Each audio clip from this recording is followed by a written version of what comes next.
Hello everyone, and welcome to the Week 1 edition of the Commissioner's Corner. Not how I like to start off the season, flying solo, but we had some issues, and we plan on making this Saturday, then we're going to make it today. But Richard can't make either of those days because he's a vagina, so whatever, I'm going solo. For my new digs here, I guess, kind of, my attic's a total disaster area, so this is where we're making it this year. So, Week 1 is in the books. A bunch of morons didn't set their lineup right to start off. That's something that was addressed there, and we'll talk about it there at the end as well. Some crazy performances, some big letdowns as usual. We're going to talk all about it. This is going to be a quick one, so be ready. Let's get it going. It's been a long time. I shouldn't have left you without a dope beat. Step 2, step 2, step 2, step 2, step 2. It's been a long time. We shouldn't have left you without a dope beat. Step 2, step 2, step 2. Alright, so we're going to cut right to the chase because I hear a lot of complaints about how long these things are. So, we're going to go straight to it with the winners and losers of the week in Week 1. Okay, first of all, winner, Han Solo division. Okay, they went off again. They basically squared off one-on-one against the Batman division, and they went 8-2. 8 teams from the Han Solo division won, 2 of them lost. That's what 8-2 means. It's true. Not only that, when we rank everything down, the number 1, 4, 9, 10, 13, and 20 teams are all in this division. Way more than any other division in terms of ranked teams. Luckily, I'm in that division. Currently ranked number 10. Hashtag spoiler alert. Alright, the loser then, of course, is the Batman division. They went a lowly 2-8. That's right. 2 teams in that division won this week. So if you're in that division, you got a pretty decent shot of winning because, well, the whole division sucks. I believe it is 52 Shades of Clay, and I forgot who the other team was. Maybe Eager... No? I don't know who the other team is, but I ain't got time to look it up. So, Batman division. I love Batman. New Batmobile looks sweet, but your division is terrible. That's all there is for that. Winner. We have Nick Foles, who was started by 18 teams this week, and he actually scored 13 points, which in our league is pretty decent, actually. It's not Matt Ryan numbers, but it's still, decent. 18 people did not waste their pick. They saw Nick Foles playing the Jaguars. They had a horrible first half, by the way, but they ended up coming back, and he scored 13 points, so hey, good for them. Loser of the week, in terms of the NFL player, though, without question, is Frank Gore. 20 teams, that's a quarter of the league, boys and girls, started him, and he scored a whopping, how many points? 3. Yeah, that's pretty awful. A couple more losers of the week here real quick. We have the New Orleans Rock Chucks, who scored 78 points and still managed to lose. So that's a big loss. 78 points, they lost to the Eager Beavers, who scored 87. Yeah, when you don't score as many points as the other team, you typically lose. Bad luck for the Rock Chucks. Final loser of the week. The team with the least creative name, the Red Wings. Red Wings, I know who you are. You're Mike and Mike. But you started Breeze, Jamal Charles, and Adrian Peterson, what should have been a slam dunk win for you. They amassed a total pile of dung, as did your team. You scored a whopping 43 points, and what do you know? You lost. So those are the winners and losers from Week 1. Real quick, let's go over the worst performances in terms of the bottom 10 of the league here, okay? So we're going to go straight from the 70th spot, which I believe... 70's in 1, 2, 3... Well... Let's just do the bottom 5, because I can't pay attention to this thing.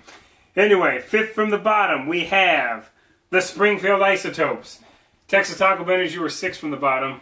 I just had to mention your name because, you're not here. Springfield Isotopes, we had to beg her to get back in the league. She didn't want in the league, so we gave up her team. And then she wanted back in the league, so we'd take another team from some jerk-off that didn't want one. So ultimately, maybe their team was messed up because they didn't know who the hell they were playing for. But Jackie Reeder...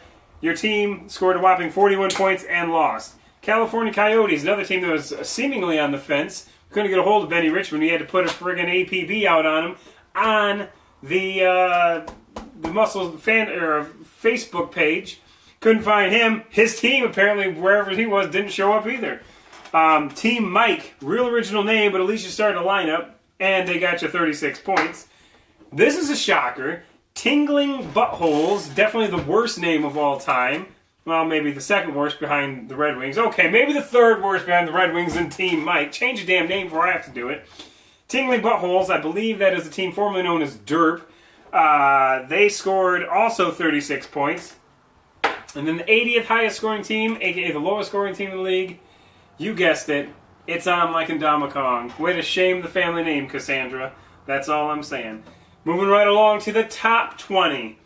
All right, we're going to go this quick because I know people think these run long. Number 20, Unleash the Craggle. Number 19, Potterville Pussycats. Number 18, Vic in a Box. Number 17, I Must Break You. Number 16, Good Old Dardar's Dandies. Number 15, Symphony of Destruction. Number 14, Tecumseh Football Titans. Number 13, Beast Mode. Number 12, Getting Schneidered. Number 11, ACL Tear. Top 10, here we go. 10, Providence Power, 74 points. 9, Brady Yo Bush, Ashley Cromwell's team, way to go, 75 points. Magic Mike, number 8, also 75 and a half points, sorry. Number 7, one of the renamed teams, Buter's Buttes, change your team name please, 75.5. Number 6, Tony Cromwell, they know how to make them in that family. Number 6 was 76 points. Number 5, Plaxidental Discharge, 78 points. Number 4, El Domador de Leones, 78 points. Number 3, the Ypsilanti Fighting Gophers, not to be confused with the Ypsilanti Pipsqueaks. You know what I'm talking about, Kevin Krasinski. 80.5 points. Number 2, the Donkey Punchers, 82 points. And the number 1 team in the nation is the Eager Beavers. Way to go. You scored 87, and better yet, your opponent scored 78, and you beat him. Oh my God, poor New Orleans Rock Trucks technically has the 6th highest amount of points in the league, but they lost. So, that's the top 20. We're going to go real quick inside the numbers. I'm going to pretend that Richard's sitting here because he always has these lame duck answers anyway. So, I'm going to get into character, so bear with me, okay? First number, Richard, is going to be 12. The number of podcasts I miss every year? That's a good point. That probably is accurate. But instead, that is actually the average number of spots the top receivers went up this year compared to last year based on overall ranking, based on this PPR. So if someone would have been, 22 last year based on not counting points per reception, which we are counting this year, they're now ranked 10. So that's a big jump. I'm not a big fan of PPR myself, but when the math was laid out for me, I kind of agreed with it. So that's why we decided to implement it. Now, I think that Richard, he wanted 1 point per reception. I think that's complete insanity. And, I don't know, that's just stupid. 1/2 point makes a difference of 12 spots for your average wide receiver. So, it's worth noting anyway. We'll keep an eye on that as the year goes, okay? All right. The next number, Richard, is 3.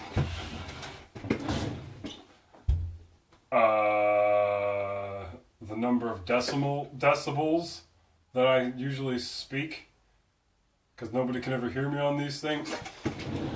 I don't even know how to measure that or respond to that stupid-ass thing. But no, it's not the number of decibels, not decimals, thank you very much. Decibels that you speak. It's actually the number of teams that were forced to be randomized in week 1. Are you kidding me? 2 out of the 3 there were actually 5 teams we had to scramble, actually 6 teams, we had to scramble and find owners for, which you found owners for most of them. However, 3 teams were forced into the randomizer in week 1. 2 out of those 3 teams, your champion, Eric Perez, recruited, and they did dick. So, yeah, that's cool. Eric Perez, you owe me 2 owners or at least $40. Your choice. I don't care. Next up is going to be, the number is 7.5.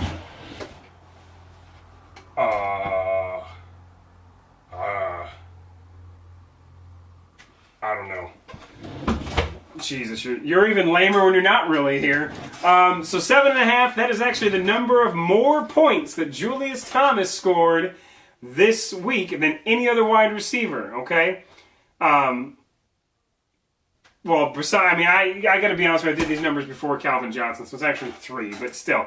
Before Calvin Johnson, because he doesn't even count as a wide receiver because he's so awesome, and on my fantasy team, by the way, Alan Hearns actually scored 7.5 points fewer than Julius Thomas, but actually, if we take him out of the equation, Julius Thomas outscored the other receivers by 11.5 points. He had a monster game as a tight end, so good job to you. And finally, the last number is 7.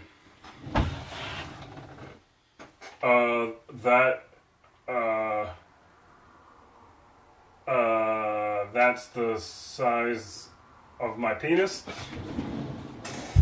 I don't even know, man. I don't even know where that came from. But maybe, I don't know. Hopefully I'll never find out to answer that question. But the number game here, the inside the numbers is going to be the number of running backs with more rushing yards than Cordarrelle Patterson this week. Here's the thing, Richard. Did you realize that Cordarrelle Patterson is a wide receiver? I did know that, actually. Okay, cool. Because, dude ran 3 rushes, had 102 rushing yards. So, hey, good job to him. Not a lot of running backs had more yards than him, only 7. So, as a wide receiver, that's pretty good. Final note here, as we get going on here, we still, as you noticed from the inside of the numbers, we do have 3 teams that need owners. So if you know anyone who needs a team, I think 2 out of these 3 teams actually won. So they'd be starting the league off with an extra win. If not, they'd have a loss. So be it. If they want a team at a discounted rate, I'll give them a team for $18 with 1 loss. How about that? And then next week's big game, not a lot of top 20 matchups, but there is one that is awesome, and that is the Eager Beavers, the number 1 team in the nation right now, square off against the number 5 team in the nation, Plaxidental Discharge. So that'll be the game to watch next week. Those 2 teams, you better bring your A game if you want to stay on top of the rankings. That's all I'm saying. I'm out.